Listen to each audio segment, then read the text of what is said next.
Oh. There's a load of them, loads of bramble bushes and things up there. Oh. Do you think there'll be probably some raspberries up there? I don't know, it's a bit early, isn't it? For raspberries? I don't know about raspberries. For blackberries, yes, yes. I don't really know. Do you know what? Probably by the time I see them, the birds have got them. Cherries, definitely. It's cherry time. The cherries, they tend to just come out at one time. And the birds just eat them up at one time. And I think they get about 3 or 4 weeks and then they just disappear. But the ones here are tiny. I think that's why people just buy it at the supermarket to get the big juicy ones. Yeah. But I don't mind. I must have. And that just takes you down by the river and takes you back towards Tesco's.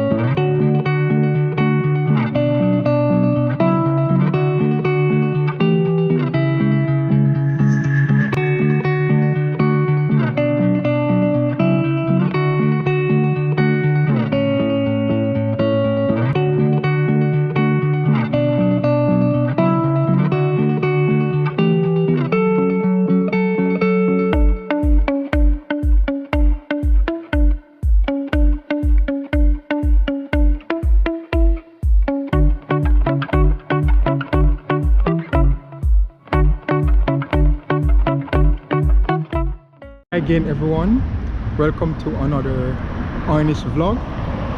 So today I am in Penicuik and I'll be foraging for raspberry, but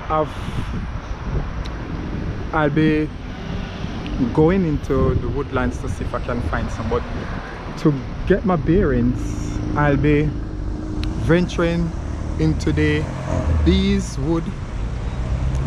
Beeslock woods, and I think I can enter the wood from this particular road.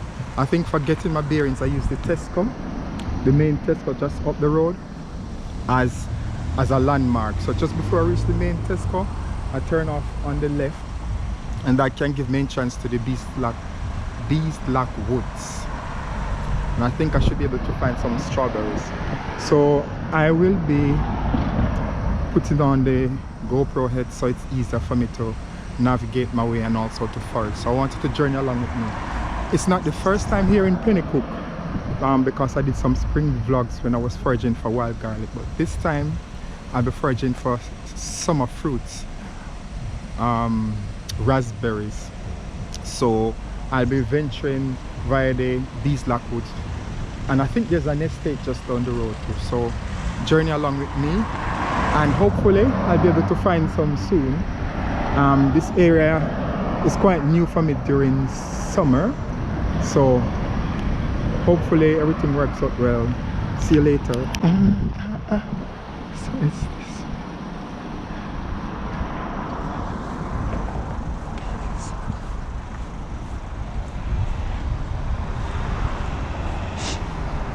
Right, so I think we're approaching this area. Is the estate here. There's a Tesco over there, so it's just what to use as a landmark.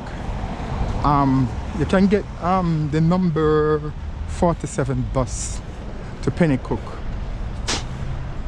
So this is just one of my discoveries really. I've been to Penicuik before, but I've never approached any of the woodlands from this end. I normally go where the bus terminates, so I'm going to see if I can find raspberry, or in Oy'Nissh, Disproy. So wish me luck. So the name of the estate area is the Eastfield Farm Industrial Estate. So I'm looking for an entrance to the woodland. I don't know if it's a East Woods,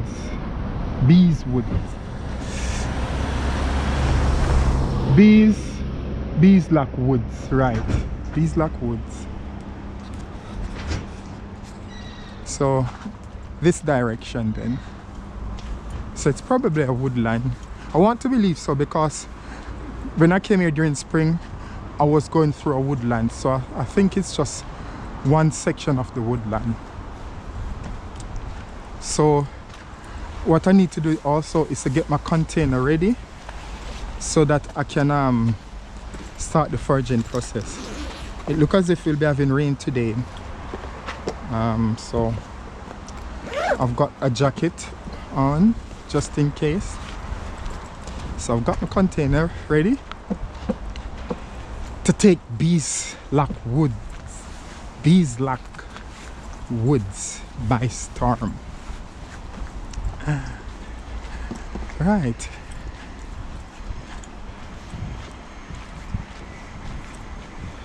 So I think, hello, I think it's always nice when visiting an area twice to enter it from a different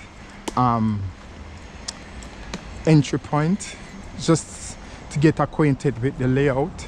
Normally you can even Google map everything, but when you're on the ground, sometimes even before you plan a trip, especially when you're foraging,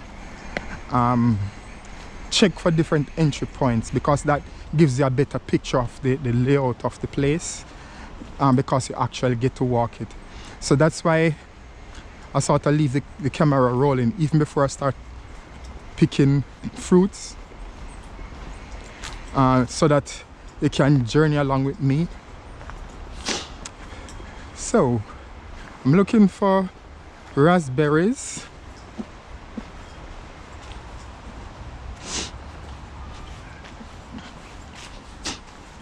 Raspberries are one of those things that you normally find in sunlight. It's very rare that I find this type of plant in a dense woodland under tall trees. It tends to be like the blackberries, which are not yet in, these ones in particular, but they tend to be in the open, in the sunlight and along the path. The good thing though is the dogs seldomly get a chance to pee on them, because they're quite jaggy. They've got all that prickly bits on it, but also some of the fruits are a bit high too, so that's quite nice. So if they are like this, it's good for foraging, because you can just stretch over and pick stuff. So I'm looking for signs of raspberries, just like how you see the blackberry here. I'm anticipating that somewhere along the track, in the open space where I've got plenty of light, that I'll find raspberries. Here are a few just there, just a wee bit, amidst all that blackberry trees, plants. So I'm looking for that when foraging for blackberries, raspberries. Look for open space, even if it's within a woodland where there are plenty of light, and it means that chances are you'll find it along a path too, which is good. Sometimes though, sometimes you can find it a little inland. As long as there's open light, you'll find it. These fruits, these wild fruits. So we've got open light here. Let's test the hypothesis. There we go, raspberries. These ones are tiny though. Some of them are not fit yet. But as you can see, in the open, there it is. So that's a sign. When foraging for blackberries, raspberries, especially in a woodland area, find a space where you've got open space and plenty of light. So that's just one thing I've picked up while foraging. I guess they are experts in the field of forestry or botany or whatever, and they probably know more about plant science than myself in terms of how it works in the wilds. But after foraging for a while, I start to pick up on wee things. How the plants grow, where the plants grow, when is the best time to source, to pick them, where best to source them, etc. But also how to forage them once you reach to that place. Preparation for going to forage, especially when considering the weather. It's a nice day today, it's not raining, so that means that chances are the foraging experience should be fine. Nonetheless, if it's really wet, it's difficult because and if the lighting is bad, if it starts to approach dusk, it doesn't do justice, because then you can't really see the raspberries that clear, which is a shame. But right, let me see which way to go. It's a bit of a challenge. Which way to go? Should I cross the bridge or should I not cross the bridge? Should I stop from crossing the bridge or should I not stop from crossing the bridge?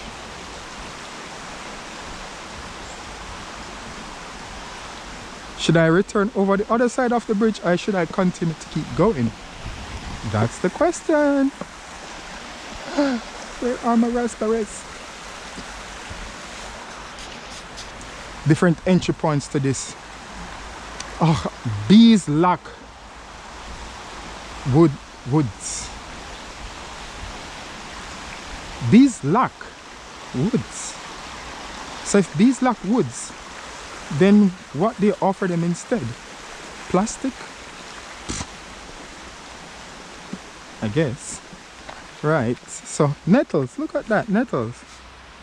These ones, some of them are still forageable. Some of them start flowering already, but some of them are forageable. You remember I did ground elder foraging in the Roslyn Glen, Musselborough area. Here we've got some ground elder, but they're old now. They're still around, but the quality is not the best anyway. See, we've got some raspberries here. So what does that mean, people? I can start foraging. These ones are tiny. Hopefully I'll find a space where I can get larger ones. But I only start foraging now because when you're new to an area, you don't know what to expect. So you don't want to pass somebody and walk a mile down the road and the circumstances haven't improved, and then have to think about going back to the initial foraging ground. So what I do is start foraging from now, that by the time I reach the end of this the stretch, it means that I've accumulated sufficient. Yes, so I leave some on the tree and I'll continue my journey. There are some at the back there too, so that's a plus. But other foragers can get those ones. Yep. So, but this is beautiful, isn't it? Look at all the open space. Wow. It's just amazing. Ooh. I'm a big nature lover. I love the outdoors. I love walking, and this just works for me, you know. That's why I love foraging too, because it ties in nicely with walking within a naturistic environment. Yeah. So as I always said, please pardon me if you don't see my face. Normally when people do videos, you'll be communicated them with their face and you see the facial expression and so forth. But because I've got my container and I'm ready to forage at any time, it's very difficult to use the hand pro instead of the head one. This one makes it more flexible for me to keep recording while foraging. So you just got to listen to my voice and get accustomed to it. What am I like? Okay, so come on, Penicuik, don't let me down. Don't let me come this far without giving me a bounty of raspberries. What am I going to tell the people in social media that you've been very unkind, that you give me all the vegetables during spring and you hold out on me during summer. Where are the fruits? Come on. I guess this is a vast area, because the spring vlogs that I did regarding the vegetables that were available, wild vegetables like wild garlic and wild leek, it shows how large the area is, going way back to Roslyn Glen. So if that's the case, I am bound to run into raspberries. Here's a raspberry patch, but they're small. Can't be bothered sometimes with the tiny ones. I guess when you're foraging, you have no choice. I didn't plant them, so I can't be complaining. So I just have to be grateful. Forgive me, God.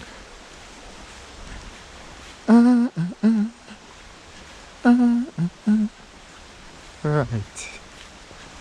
Raspberries. So raspberry or dispraw in Oy'Nissh. So probably some of you know already on my channel, YouTube channel, that I am constructing a language. The language sort of evolved from the new food brand, Oy'Nissh food brand, which is heavily influenced from its early inception by foraging and seasonality of fruit and veg in the UK.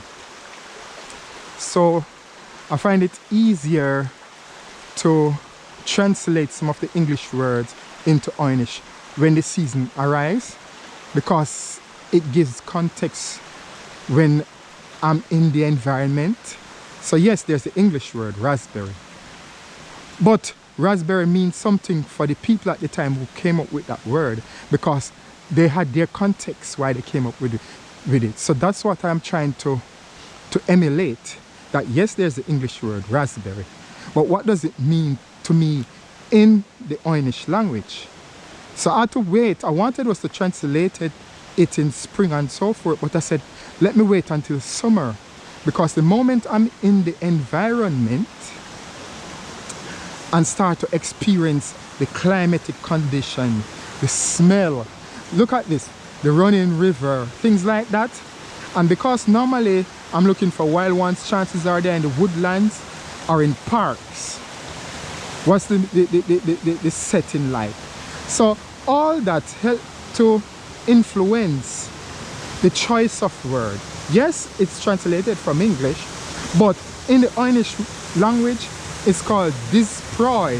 Praw generally refer to berry. So rhupraw,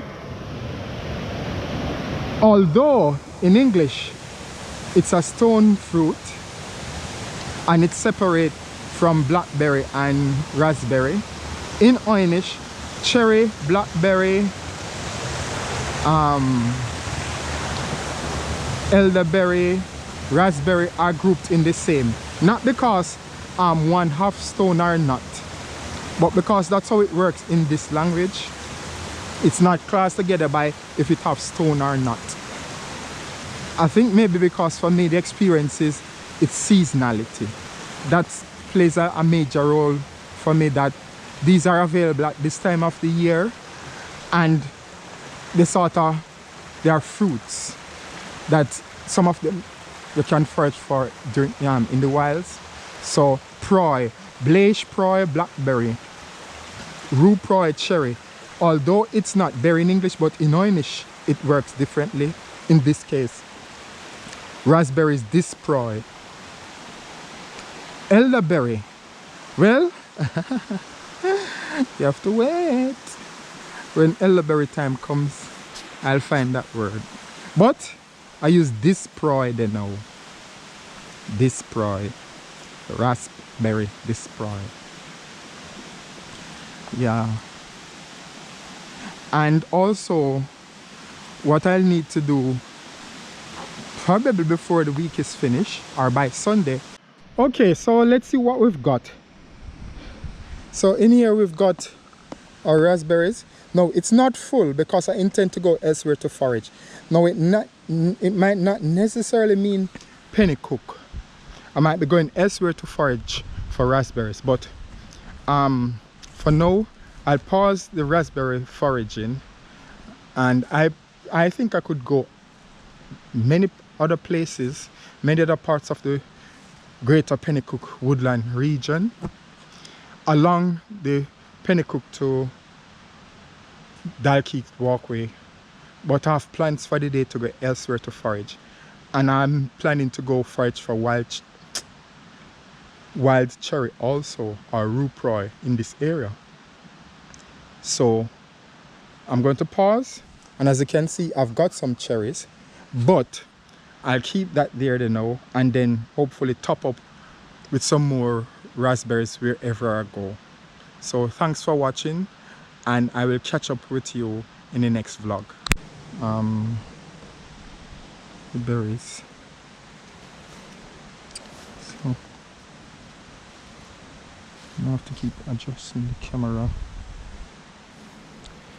to make sure it's actually recording what I need it to record.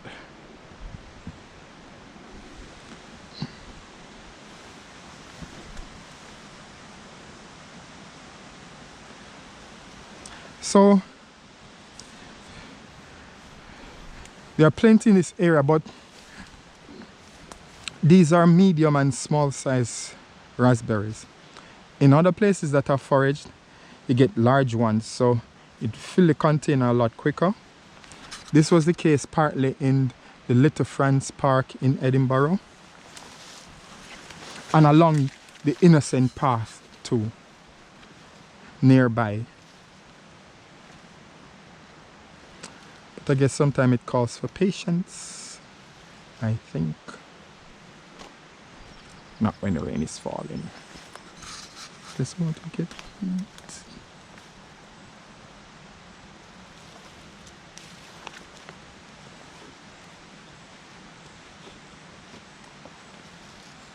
Now, what about the taste? Let's talk about taste.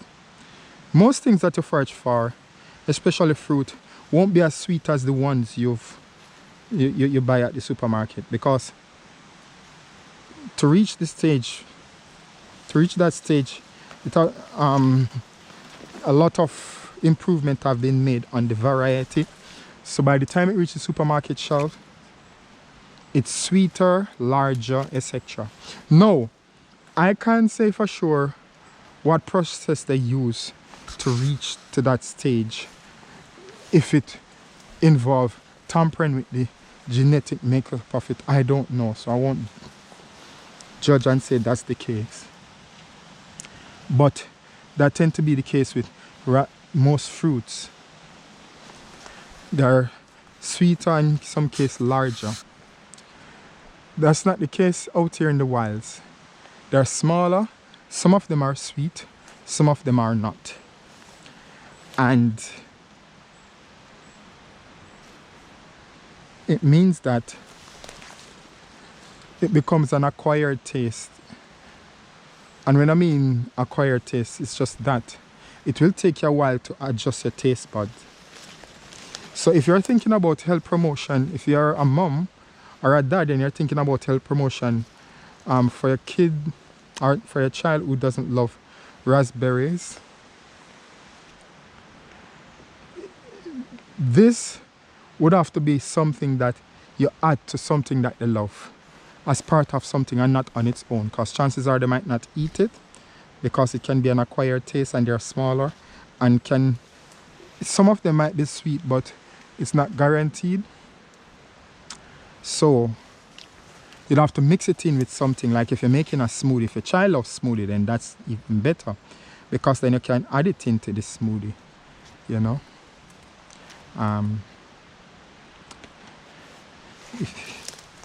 And it's seeded too, so you can't really get rid of the seeds. So, you know, it's a bit of trial and error. You never know.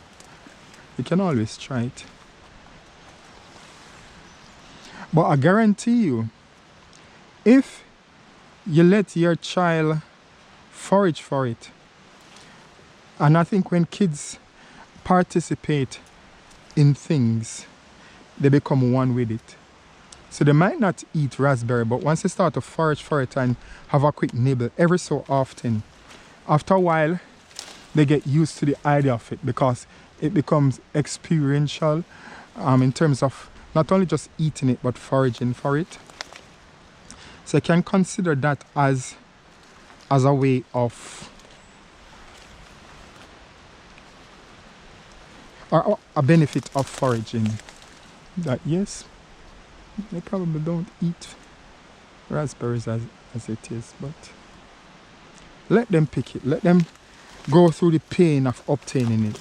They probably said, well, if I have to go through all this, let me have a bite. You never know. They might just come to appreciate it. So here, we're here in a wee container. So this is what I've got so far. So you see, there's a mixture of red and yellow, pale yellow ones. So there are still plenty, but I guarantee you that there will be other people foraging. So I leave the rest up to the other foragers. Let's take a few more. Some of them are so ripe they are falling apart in my hand.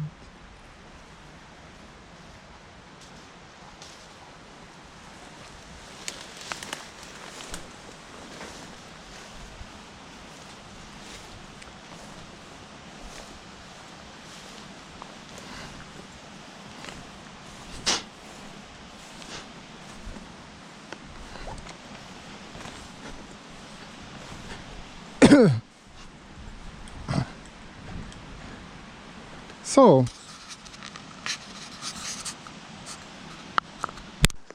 okay people, so I'm still searching for raspberries. I'm sure if I go to different areas I'll be able to find some. So I missed this bit.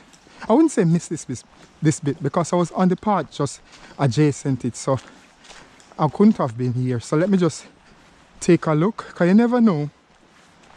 So that's an open space, so that probably would be ideal to find raspberries, because remember I mentioned that in a woodland, if you've got open space with plenty of sunlight, you're more likely to find raspberries and blackberries. So I'm just following from past experience, and actually I can see signs of it. I can see red dots, so I'm in luck. Definitely there are raspberries. So yes, they are plenty actually, an entire area of raspberries. Look at this. See, remember I mentioned to you open space in the woodland where there's plenty of light, and though they appear to be quite small, we've got larger ones too than from the previous ones that I've shown you. So yes, look at this. So they're a bit larger. So definitely, see? So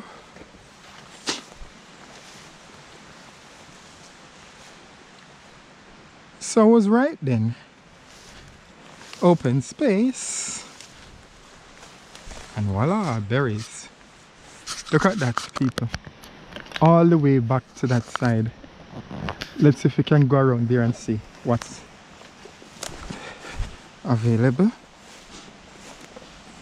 So this is ideal, because what it means is I can get loads of raspberry from this one spot and yet leave plenty for others to have when they come foraging. So it's a win-win. So it's good to move around. I almost just keep going, and I just turned back and came this way, and it turned out to be profitable. It was a wise decision. Look at this. A bed of, look at, oh gosh, look at this. This one. See the different size, look at it. Compared to some of the supermarket ones. A little smaller, but still sizable enough. Look at the different size. You see? Look at this. compared to this. See the difference? So that's why sometimes it's recommended to move around, you know, because now I'm getting larger ones, all because I persevered to keep searching and it paid off. Else I would have gone back on the main path, the Penicuik to Dalkeith road, and I would have gone further down, but I don't have to know because I've hit the jackpot. See? Some still tiny, but there's just plenty. There are plenty to be had, I'm telling you. And sometimes too you have to lift up the tree, the branches, because there are some underneath, and this is quite normal with these type of berries, blackberries too. You think you've seen all of it, but then you move the branches around, and then you realize it opened the way for seeing others. Yeah. So hopefully the camera have been adjusted so you can actually see.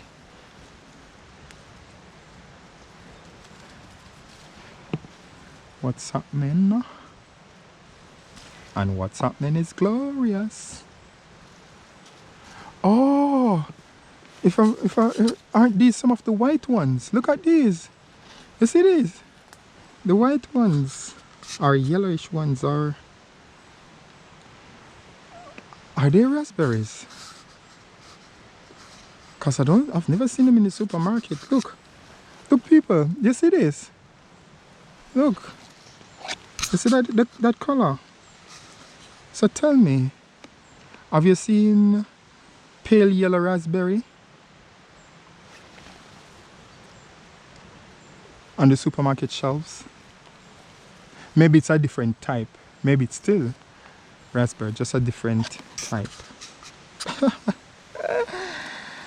I mean, they're tiny, but I'm happy because I'm able to source yellow raspberries, pale yellow raspberries. So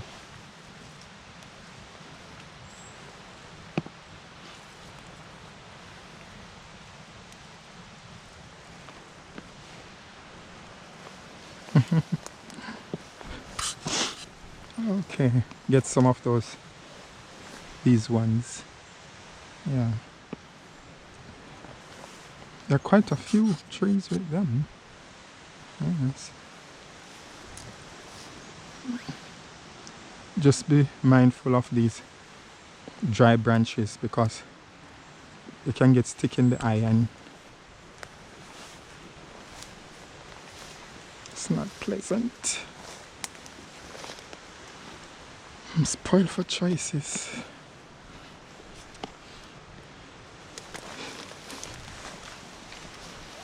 Okay.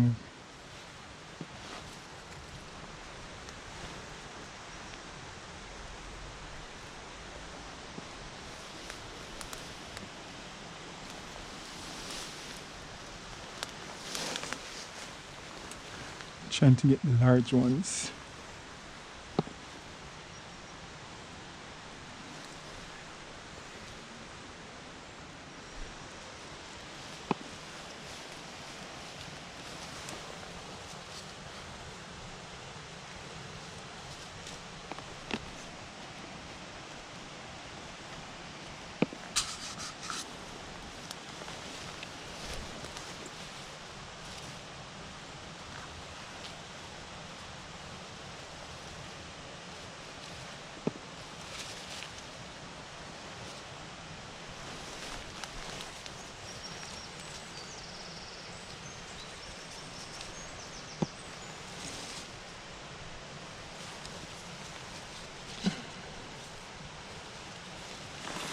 Look at this, is a nice wee bunch. Look at this.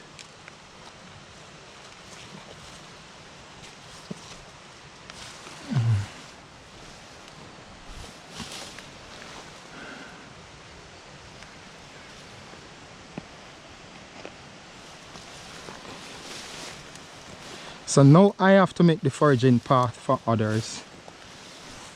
So it means I have to sacrifice some of these branches. Which is a shame because I'm probably stepping on raspberry as it is.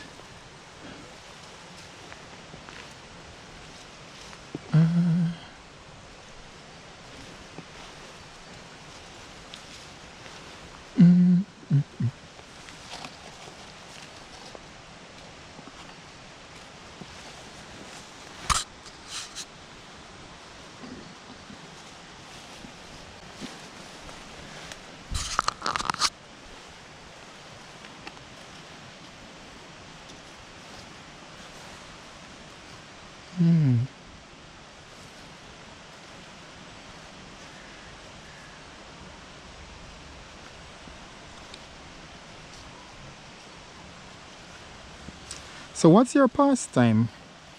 As I said, for me it's walking and foraging. Love.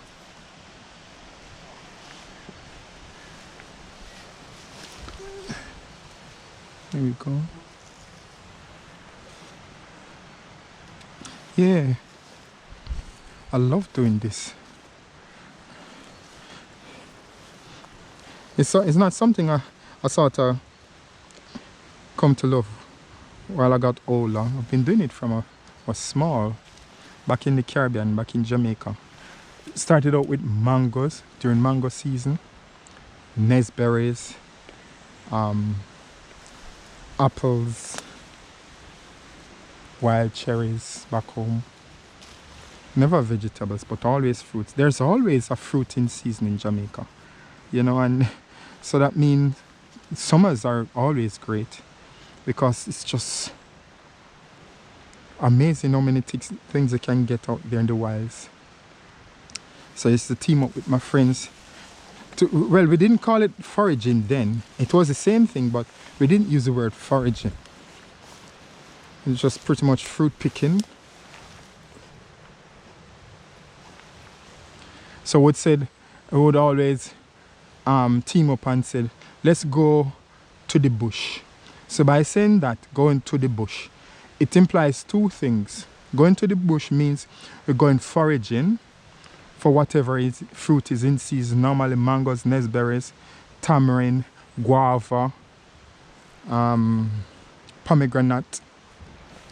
Or going to the bush implies going to the river too, because like here in Scotland, we're in a woodland. Would have a similar thing in Jamaica, different parts of the country, and you'll have river passing through it. So we'd go for a swim.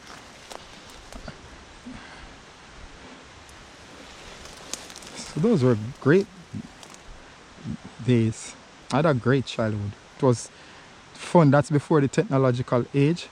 So we had a chance to grow up doing a lot of things. We had a lot of playtime, especially during the holidays, with no distraction from technology. We had to we had to do what was normal. I think that was the case all over the world before the emergence of technological stuff like gaming. Kids used to have much more playtime. Thus, we didn't have kids who were depressed, obese. Trust me, I was from a neighborhood with nobody obese. They might be a little chubby, but we wouldn't regard it as fat. They were very agile. We used to call them people with big bone. But even so, most of the people in my area are quite skinny. Everybody, kids, because we're always playing, we're always active. But things changed when gaming starts. When the first game I recall was it the Atari? It wasn't the Nintendo, it was Atari. And I remember there was also this game called Donkey Kong 1, 2 and 3. Does anybody remember that game? Donkey Kong? So all these games start to come out. By then I was in high school. But I noticed a marked change. Not only that, we've grown up and went to different high schools in my city of Montego Bay, but kids start to isolate themselves. I recall doing that when I've got my game. I'll be indoors playing for hours, because remember these were the time when gaming was quite new, so you want to spend as much time conquering different levels of the game, getting accustomed to it so you can tell everybody what you've achieved. But what I didn't realize, it started to destroy the social fabric of playtime. You know, no more did kids start to play as long as possible because they were on the video game. Except in high school, we were quite active again. Loads of games at my high school.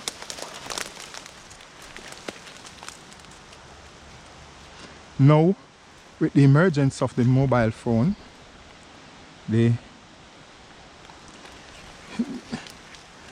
and all the various apps that can distract us all, which it does in one way or another, chance of people foraging is quite slim. I know that. It's just that it might just be easier to stay on your phone and play a game, communicate with pals all the time, and I get it. So should you come foraging? Definitely. I believe, as I said, parents can come foraging with their kids. If you're young, you come in groups. You don't have to come alone. Come in groups. 5, 6 of you. Yes, take your mobile. It doesn't matter. You can probably take pictures of yourself with your friends foraging, you know, and share.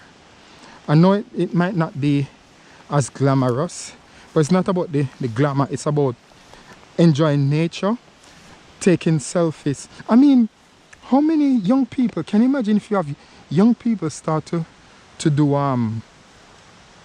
now that it's holiday, all these high school kids out, and they group up together and they come foraging, and they start to take selfies of each other doing foraging, and they start to post it on Instagram and Facebook. It gives a different perspective to their lives, other than going shopping at Fort Kinnear or by Lonehead or wherever. There's another dimension.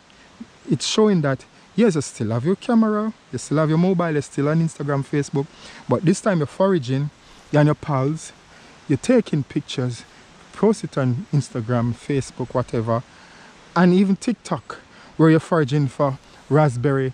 You can make fun stuff, you can make up your own context, but the idea is that you're foraging and you're creating a new narrative, because now you've got technology.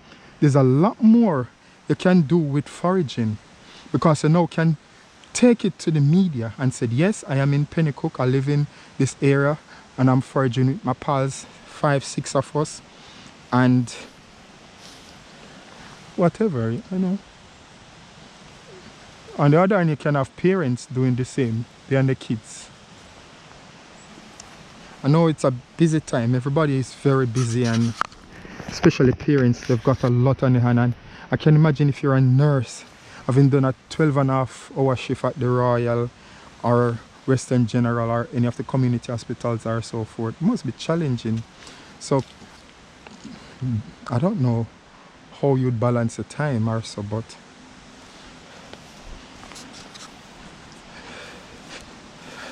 I'm sure it's not impossible.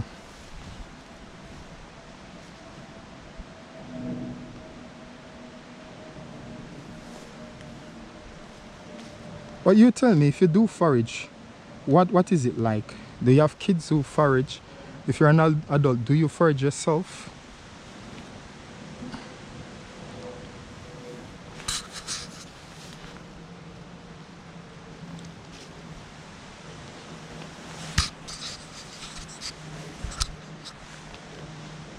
Hopefully you're able to see the berries. So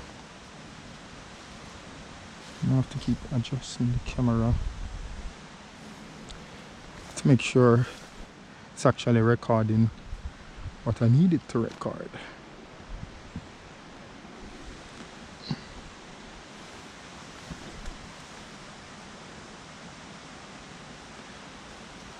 So There are plenty in this area, but these are medium and small size raspberries.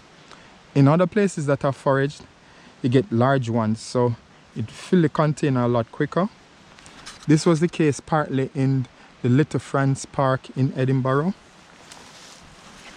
and along the Innocent Path too, nearby. But I guess sometimes it calls for patience, I think. Not when the rain is falling. Just want to get heat.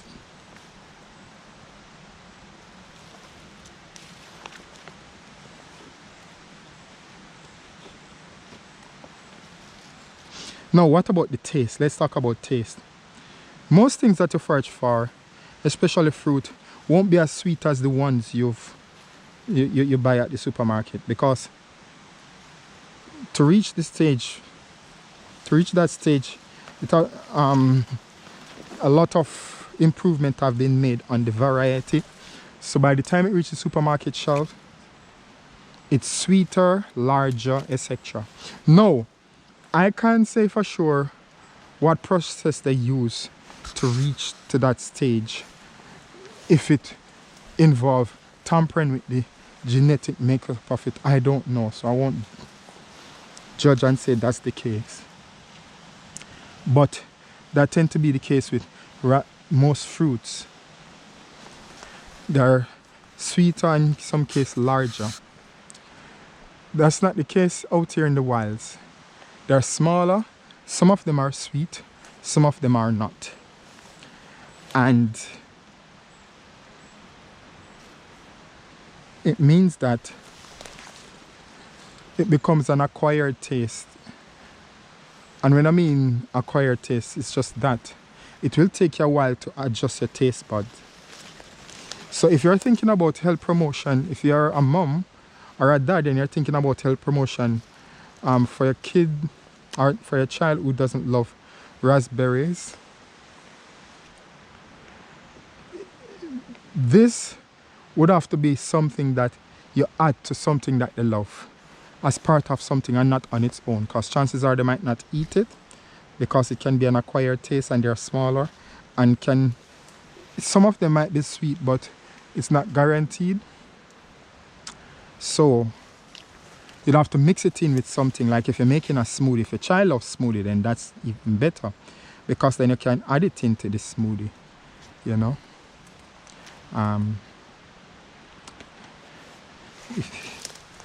And it's seeded too, so you can't really get rid of the seed. So, you know, it's a bit of trial and error. You never know. You can always try it. But I guarantee you, if you let your child forage for it, and I think when kids participate in things, they become one with it.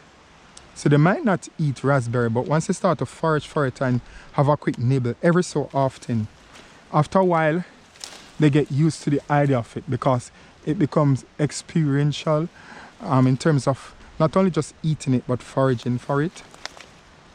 So you can consider that as a way of, or a benefit of foraging. That yes, they probably don't eat raspberries as it is, but let them pick it. Let them go through the pain of obtaining it. They probably said, well, if I have to go through all this, let me have a bite. You never know. They might just come to appreciate it. So here, we're here in a container. So this is what I've got so far. So you see, there's a mixture of red and yellow, pale yellow ones. So there are still plenty, but I guarantee you that there will be other people foraging. So I leave the rest up to the other foragers. Let's take a few more. Some of them are so ripe they are falling apart in my hand.